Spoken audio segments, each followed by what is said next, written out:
Hi, Phil. It's me, Mrs Kasha Davis from RuPaul's Drag Race Season 7. And this workhorse queen's over the moon because Nadia, which is also my sister's name, my youngest sister, reached out and said, Kasha, we'd like to talk to you. And I said, all right, hang on, let me put on my rhinestone glasses because they're sparkly and I like sparkly things.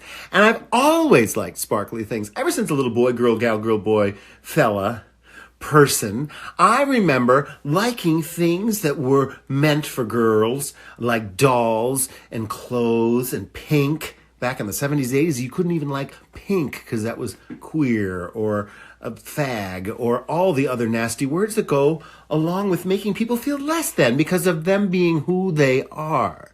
You see, one of the easiest suggestions we can say to people is just be yourself. Well, it's tough. Growing up in small towns where people judge you for the way you speak or the way you walk or the way you be. And so we're living in a world right now where there are laws that are being enacted to prevent dressing in drag. Well, dressing in drag in public, we can have private spaces, and we can find that these are clearly a distraction from the situations that really matter. Gun control. Regulation. That's what's killing children 18 and under in this country, more than car accidents and cancer. Look it up on the www. But this happens, and we will stand up for ourselves. We will be bold, we will be bright, and we will continue to move on. Because something is enacted at this point, seems final. Maybe it's just the beginning. Maybe in some of these states or areas, maybe the Pride Festival will encourage everyone to dress in drag that day. Interesting. Possible.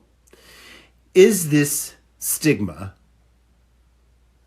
stemming from a misunderstanding of drag, or is it hatred? Yes. I think a lot of people hate when they're afraid. So there's fear first, and then they hate what they don't understand.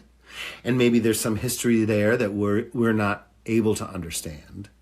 But it's okay to be different.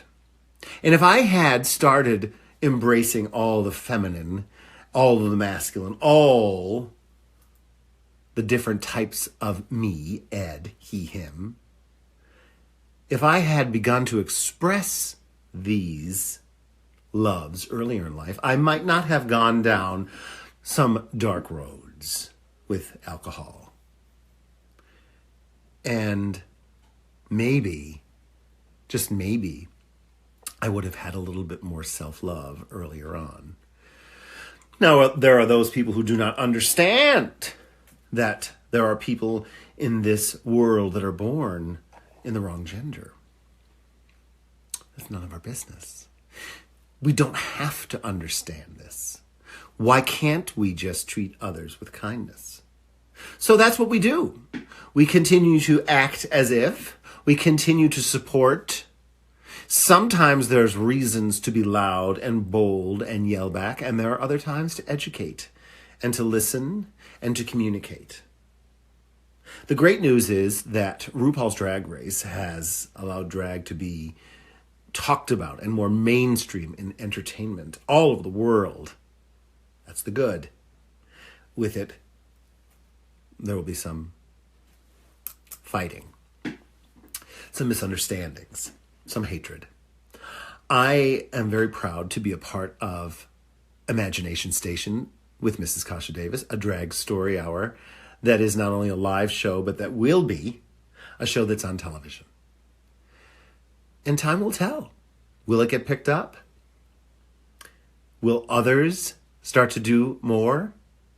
Things like this inspire us to speak up and do more and be more present. And hopefully, our allies out in the world who enjoy all of our shows and attend our brunches, etc., will speak up too. And I think they will. So let's stay hopeful.